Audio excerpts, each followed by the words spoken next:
नमस्कार, स्वागत है आपका अपन झारखंड में और आपके साथ मैं हूं करिश्मा। खबरों की करेंगे शुरुआत। सबसे पहले बात करेंगे देवघर की, जहां सूबे के अल्पसंख्यक कल्याण और पर्यटन मंत्री हाफिज हुसैन अंसारी एक कार्यक्रम में गुस्सा हो गए, जिसके बाद उन्होंने मंच से माइक फेंक दिया और करो प्रखंड में आयोजित एक सरकारी कार्यक्रम में माइक खराब रहने से मंत्री आग बबूला हो गए और माइक फेंक दी। मंत्री ने उपस्थित अधिकारियों से कहा कि सरकार यहां पहुंचा है और यहाँ व्यवस्था के नाम पर एक माइक तक सही नहीं है। अधिकारियों और कर्मचारियों को धमकाते हुए मंत्री ने कहा कि उन्हें पहचान ले, उनका नाम हफीज है और इस खराब व्यवस्था के कारण वह सबकी क्लास लेंगे। जितने भी कर्मचारी यहाँ पदस्थापित हैं, उनकी सूची तक मंत्री ने अधिकारी से मांगी और कहा कि वह तत्काल ही डीसी से बात करेंगे। मंत्री के आग बबूला हो जाने की घटना से पूरे क्षेत्र में चर्चा का बाजार गर्म है। वही विरोधी कह रहे हैं कि मंत्री के सिर पर सत्ता का भूत सवार हो गया है, इसलिए वह अब नशे में चूर है। आंदोलन के गुरुजी के साथी जो भी स्टाफ में अपना चाल सुधार दीजिए, एकदम कान खोल के आप लोग सुन लीजिए। एगो माइक नहीं आप लोग ठीक से रख सकते हैं, क्या कीजिएगा आप लोग? मजाक बना लिए हैं। सरकार आपके यहाँ आया है और आप लोग मजाक बनाए हैं। सबका लिस्ट दीजिए तो वीडियो साहब, कौन किसका कितना दिन हुआ, कौन नहीं आया, सब लिस्ट दीजिए। हम डीसी से आज बात करते हैं। आंदोलन के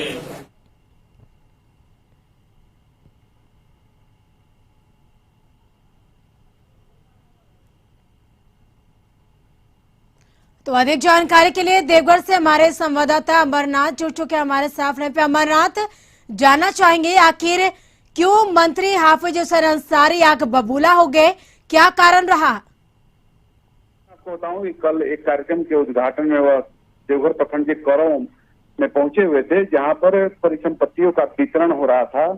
उसी कार्यक्रम में जब उन्हें अनाउंस भाषण देने की जब बारी आई है, जब उन्होंने माइक संभाला तो माइक काम नहीं कर रहा था। इसी पर वह आग बबूला हो गए और माइक उन्होंने फेंक दिया और वहां पर उपस्थित जो अधिकारी और कर्मचारी थे उन्होंने उसको धमकाया और कहा कि सरकार अभी यहाँ पहुंची हुई है और इसके बावजूद इस प्रकार की जो गड़बड़ व्यवस्था है, इसे वह बहुत कड़े अंदाज में उन्होंने लिया इस बात को।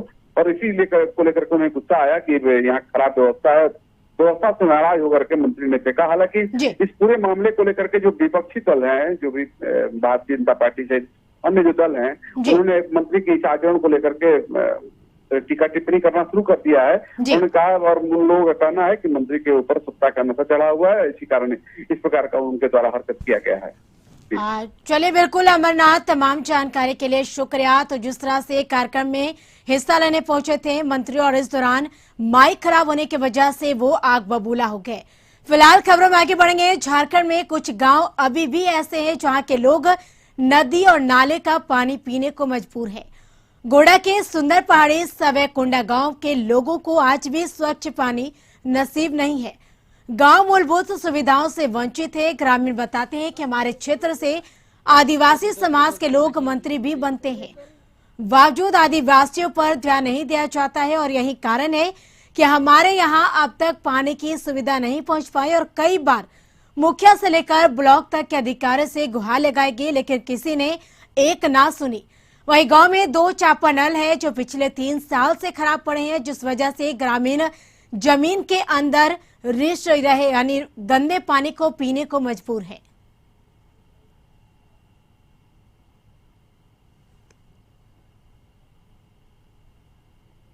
हॉस्टल वाला भाई आता है यहीं पर आता है लेने के लिए। हाँ। कितना आदमी यहाँ से पानी पीता है? यहाँ करीब 24 घर, 24-25 घर। नहीं, कैसे निकलता है ये पानी यहाँ पे? वो उधर भीतर से आते रहता है 12 मास, ऐसे ही चलता है पानी। टंकी उनकी के लिए कभी बोले? ये हम लोग टंकी का नाम बताया, और टंकी कहाँ भाग गया, ले गया दूसरी जगह।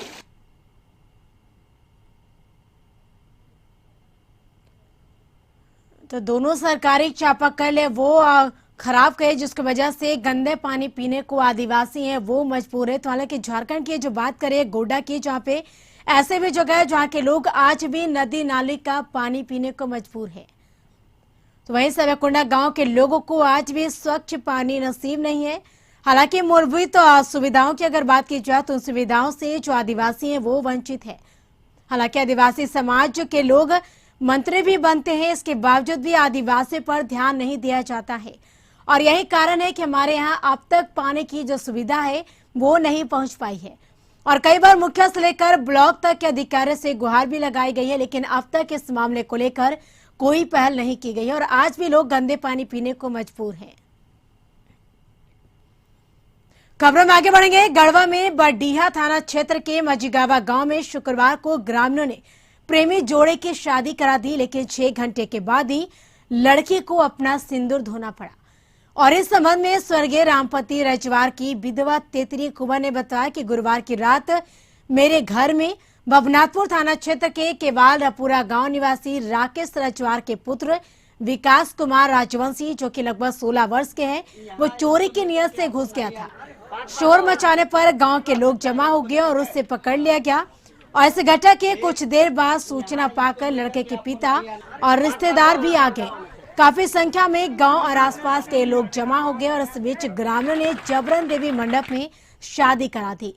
लड़की के पिता ने बताया कि पुत्री 19 वर्ष की है, जबकि लड़का लगभग 15 से 16 वर्ष का है और साथ ही शराबी भी है। सिंदूर देने के बाद ग्रामीणों ने लड़के को कहा कि बरडीहा थाना चलना है। सभी लोग थाने गए, लेकिन वहां लड़का का पिता पहले ही उपस्थित था और इसके बाद थाने के मुंशी ने लड़की और उसके पिता से एक आवेदन पर अंगूठा लगवाया और कहा गया कि लड़का नाबालिग है और बालिग होने पर जेल जाएगा। और इस बीच विधवा ने कहा कि 2 समय के लिए भोजन की भी व्यवस्था नहीं होती है, लिहाजा वह केस कैसे लड़ेगी। वहीं बाद में पुलिस ने लड़के और उसके पिता को अपने घर भेज दिया और लोगों के कहने पर लड़की का सिंदूर धुलवा दिया। और संबंध में थाना प्रभारी सुमंत कुमार रॉय ने कहा कि दोनों पक्ष आए थे और इस संबंध में किसी भी पक्ष द्वारा लिखित शिकायत नहीं दिया गया है। के बाद थाना गार्जियन लड़का के चल गए तो लड़का से दिवा के नहीं अपना कर रखना है तो हाँ रखेगा। डर में अब 10 समाज है जुटेगा तब भैया रहेगा के कुछ दबाव देवे न करी। मैंने यहाँ के समाज के लोग दबाव दे करके शादी करवाए। लड़का लड़की का अगर पसंद मन बता तो अपन इज्जत पानी बचाएगी नहीं भाई जिंदगी बना के जाए। तो लड़का ऐसे ही उम्र में कम रहा वो हमारे गुजारा लड़की। तो अधिक जानकारी के लिए गढ़वा से हमारे सहयोगी धर्मेंद्र जुड़ चुके हैं हमारे साथ फोन पे। धर्मेंद्र, एक अजीबोगरीब बातें सामने आ रही है, पूरा जानना चाहेंगे पूरा मामला क्या है?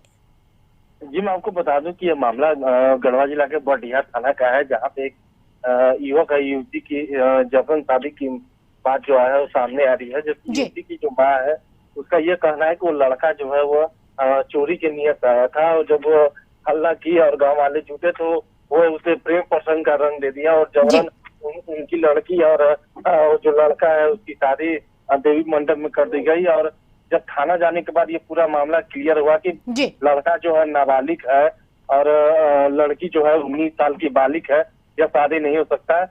वहीं थाना प्रभारी से जब बात किया तो उन्होंने कहा कि दोनों पक्ष यहाँ आए हुए थे थाना में, लेकिन कोई पक्ष में से किसी ने भी लिखित सूचना उन्हें नहीं दी है।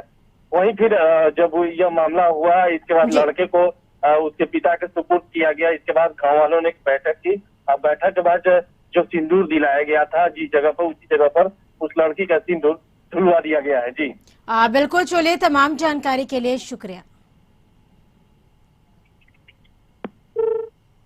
तो खबरों में आगे बढ़ेंगे। जमशेदपुर के बागबेड़ा क्षेत्र में अपराधी राजू सिंह के अज्ञात अपराधियों ने चाकू से हत्या कर दी और बताया जा रहा है कि आपसी रंजिश में वारदात को अंजाम दिया गया और 1 साल पहले ही हत्या के मामले में जेल से बाहर आया था। मिली जानकारी के अनुसार मृतक का आपराधिक इतिहास भी रहा है और प्रतिदिन बागेबेड़ा थाने में मृतक द्वारा हाजिरी लगाया जाता था और कल शाम स्थानीय युवकों के साथ वह घर से निकला पर लौट कर नहीं आया और सुबह कुछ लोगों ने रेलवे स्कूल के पीछे पानी की टंकी परिसर स्थित अर्धनिर्मित भवन के पास शव देखा और परिजनों के साथ पुलिस को जानकारी दी। जानकारी मिलते ही पूरे इलाके में सनसनी फैल गई। इधर पुलिस घटनास्थल पर पहुंची और पाया कि मृतक के शरीर के पर कई हिस्सों पर तेजधार हथियार से हमला किया गया है। परिजनों के मुताबिक 3 से 4 युवक राजू सिंह को घर से बुलाकर ले गए थे।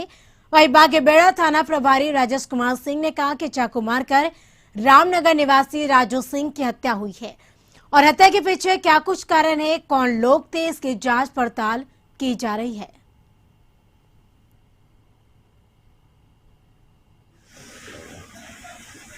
हाँ सर, क्या घटना घटी सर बताएंगे, पहचान हुई कौन है क्या है? एक व्यक्ति की हत्या होने की सूचना हम लोग को प्राप्त हुई। रामनगर पानी टंकी के पीछे अर्धनिर्मित मकान है, वहाँ एक व्यक्ति का लाश पड़ा हुआ है। आकर हम लोग पहचान किए, हम लोग इसको पहचान लिए। हम लोग से थाना आता जाता था, इसका नाम राजू सब्जी वाला। किस तरह का था, इसका कुछ पुराना इतिहास को पता चला, कौन है, क्या करता था, ऐसा कुछ? सब जांच का विषय है। किस चीज़ से हत्या हुई है सर? चाकू मारकर हत्या किया गया।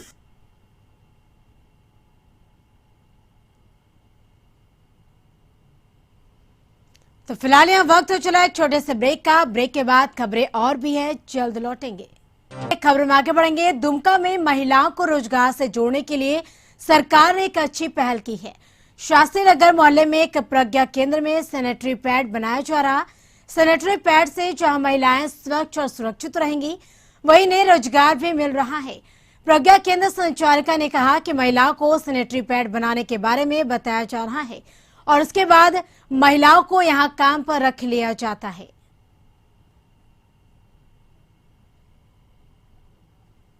कोविड के बाद सबका काम ऐसे ही कोविड के टाइम में ख़त्म हो गया था, किसी को रोज़गार मिल नहीं रहा था।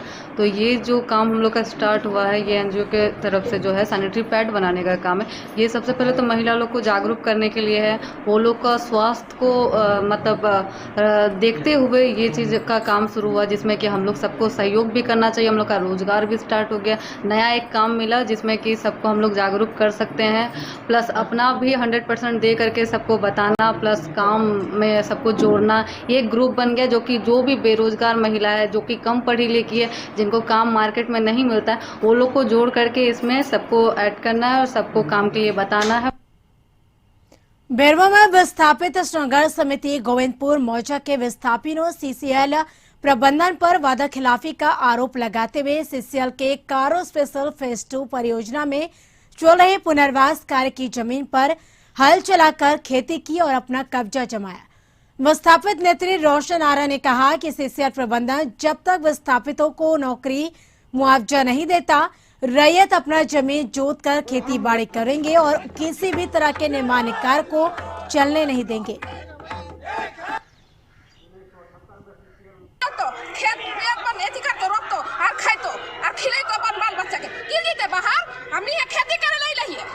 हम अपन जमीन के ना छोड़बे, जे होते आगुल जहां जीते फांसी पे चढ़ाइते तो फांसी में चढ़बे, लेकिन जब दुमका के अनुमंडल पदाधिकारी महेश्वर महतो के आदेश पर जरमुंडी अंचल कार्यालय में कैंप कोर्ट का आयोजन किया गया, जिसमें जरमुंडी अंचल ने काफी संख्या में रिक्त पड़े राजस्व ग्राम प्रधानों की नियुक्ति सहित विभिन्न मामले पर निष्पादन किया है।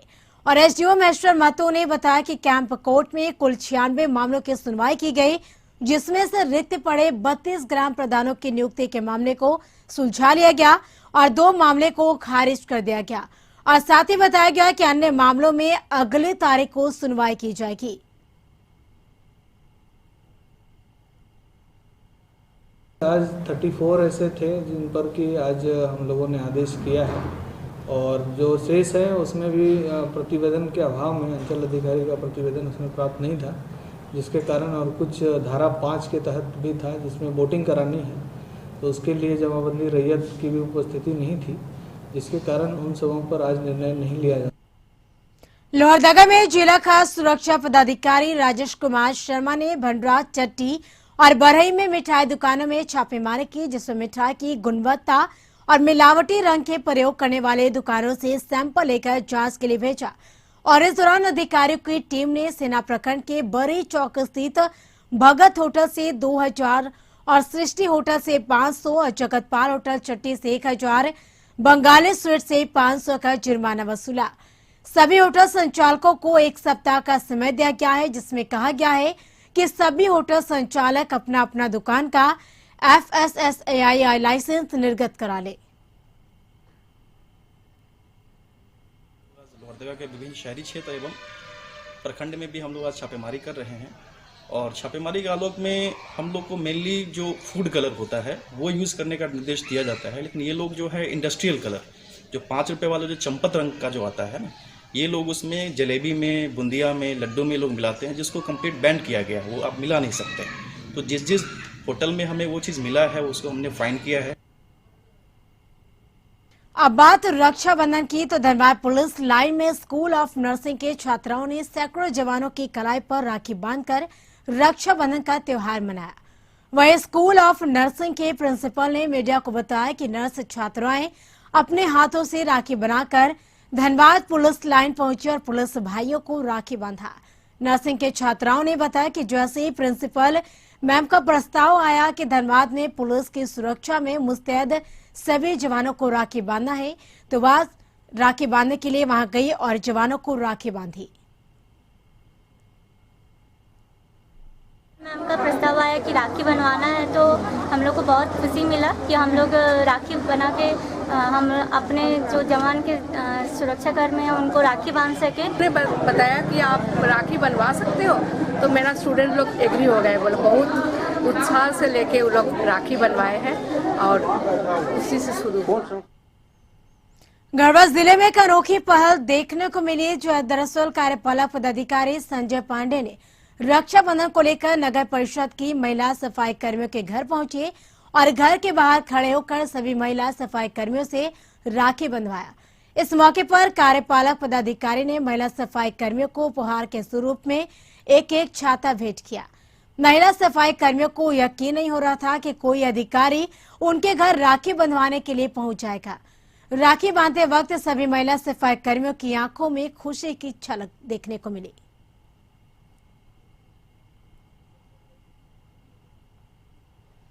जमशेदपुर में भी भाई बहन के अटूट बंधन का त्योहार रक्षाबंधन शहर में बड़े ही हर्षोल्लास धूमधाम के साथ मनाया जा रहा। पूरा शहर रक्षाबंधन के रंग में रंगा हुआ है और खास हो या आम, सभी पर्व के रंग में रंगे हुए हैं। सुबह से बहनें सज धज कर भाई का इंतजार कर राखी बांधने के बाद और जल ग्रहण की। वैसे रक्षाबंधन रेशम का डोर ही नहीं, भाई बहन के अटूट संबंध का प्रेम है, यानी पर्व है। और भाई कितना भी दूर क्यों ना हो, रक्षाबंधन में अपनी बहन से राखी बंधवाना नहीं भूलता। वह इस बार का राखी काफी खास है, क्योंकि 474 वर्ष बाद ऐसा संजोग है कि जो सुबह से लेकर देर शाम तक बहन अपने भाई को राखी बांध सकती है। उधर इस पर्व को लेकर बाजार भी सुनसान पड़ी है, लोग राखी के पर्व में मशगूल हैं। खलारी कोलांचल क्षेत्र और आसपास के ग्रामीण इलाकों में रक्षाबंधन का त्योहार पूरे हर्षोल्लास के साथ मनाया गया। सुबह में ही बहनों ने भाइयों की कलाई पर राखी बांधकर मिठाई खिलाई और उनकी लंबी आयु को लेकर आरती की।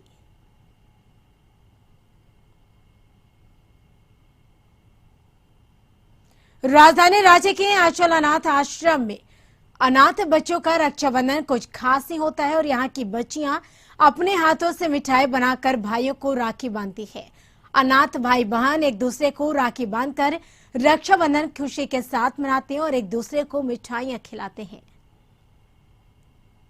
रक्षाबंधन है और बहुत सारे लोग भी आए थे, हम लोग उनको राखी बांधे, मिठाई खिलाए, सबको राखी बांधे, हमको भी बांधे। यहाँ पे जो छोटा आर्यन है उसको भी राखी बांधे। यहाँ पे हम लोग बालूशाही और मिठाई बहुत सारे पकवान बनाए थे। लातेहार में भी रक्षाबंधन का त्योहार हर्षोल्लास के साथ मनाया जा रहा है। इस त्योहार को लेकर बहनों की खुशी देखते नहीं बन रही है। बहनें अपने भाई के स्वस्थ रहने और लंबी उम्र की कामना के साथ हाथ में रक्षा सूत्र बांध रही है। इसके बाद भाई भी अपना फर्ज निर्वाह करते हुए बहन को यथासंभव गिफ्ट प्रदान कर रहे हैं।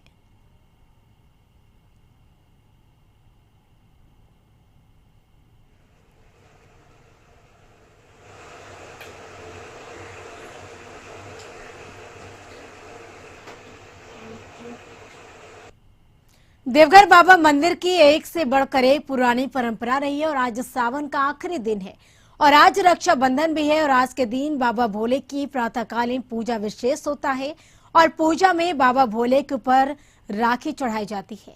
उसके बाद इस शहर में राखी बांधने की परंपरा है। कोविड की वजह से मंदिर बंद है और ऐसे में भक्तों को यह अलौकिक दर्शन करने का मौका नहीं मिला। वही प्रधान पुजारियों ने सुबह की सरकारी पूजा में बाबा भोलेनाथ को राखी चढ़ाई और देवघर के पुरोहित बताते हैं कि देवघर बाबा मंदिर में रक्षा सूत्र बांधने और बाबा भोलेनाथ पर राखी चढ़ाने की पुरानी परंपरा रही है और इसी परंपरा का निर्वहन किया गया है। शहर के लोग भी बाबा पर चढ़ाते बताते राखी और इसके बाद अपने घरों में लोग रक्षाबंधन बनाते हैं। बंधन का प्रतीक है, जो भाई बंधन का एक प्रेम है। इस रक्षा सूत्र में एक दूसरे को बंधन होता है। इसमें जो है पूर्णिमा जो है श्रावण का अतीत है, इसलिए श्रावण रक्षाबंधन का बहुत महत्व है। इसमें पर्व की तरह भगवान को रक्षाबंधन के द्वारा माना। हिंदू धर्म में पूर्णिमा का बहुत अधिक महत्व होता है और आज सावन मास की पूर्णिमा पर रक्षाबंधन का पावन पर्व भी मनाया जा रहा है। एक और कोरोना की वजह से इस वर्ष भी प्रसिद्ध तीर्थ स्थल बाबा बासुकीनाथ धाम स्थित मंदिर को आम श्रद्धालुओं के लिए बंद रखा गया है। नगर शिवभक्त मानने को तैयार नहीं। मंदिर बंद होने के बाद भी कई लोग बासुकीनाथ पहुंच गए हैं और बासुकीनाथ के त्रिशूल और ध्वजा के ही दर्शन मात्र से प्रसन्न दिखाई दे रहे हैं। मंदिर के गेट के बाहर ही जल और फूल अर्पण कर वापस लौट रहे हैं और मंदिर गेट के बाहर श्रद्धालुओं की भीड़ ना उमड़े, इसको लेकर प्रशासन चौकन्ना है। मगर कहीं ना कहीं कोरोना पर आस्था भारी पड़ती नजर आ रही है और कहा जा रहा है कि पूर्णिमा के दिन महादेव और भगवान विष्णु की पूजा अर्चना करने से सभी मनोकामनाएं पूरी हो जाती है।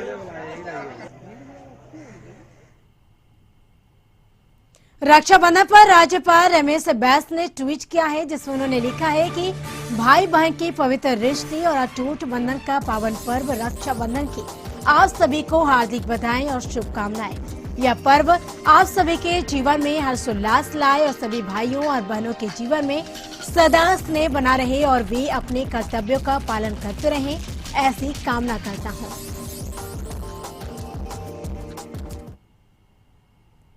वहीं मुख्यमंत्री हेमंत सोरेन ने भी ट्वीट कर राज्यवासियों को शुभकामनाएं दी। उन्होंने ट्वीट कर लिखा है कि रक्षाबंधन के इस पावन पर्व पर सभी को अनेक अनेक शुभकामनाएं और जोहार। आप सभी स्वस्थ, सकुशल और सुखी रहें, यही कामना करता हूं। झारखंड के राज्यपाल रमेश बैस ने उत्तर प्रदेश के पूर्व मुख्यमंत्री कल्याण सिंह के निधन पर शोक प्रकट किया है। उन्होंने ट्वीट कर लिखा है कि कल्याण सिंह एक कुशल प्रशासक, राजनीतिज्ञ और संवेदनशील व्यक्ति थे। उन्होंने जनहित विकास कार्यों से जनमानस में अपनी अमिट पहचान स्थापित की। ईश्वर उनकी आत्मा को चिर शांति प्रदान करे और उनके परिजनों को इस पीड़ा को सहने की शक्ति प्रदान करे।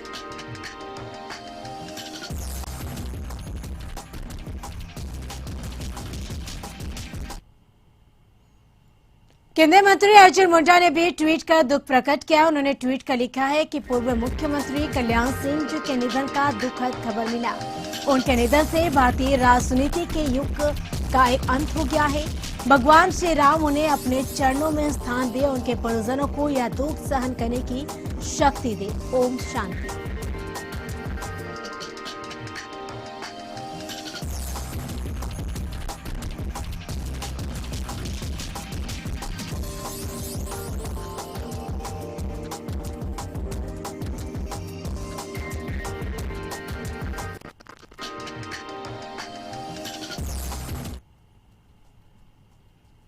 और इसी के साथ झारखंड की खबरों में फिलहाल इतना ही। आप बने रहे कशिश न्यूज के साथ। नमस्कार।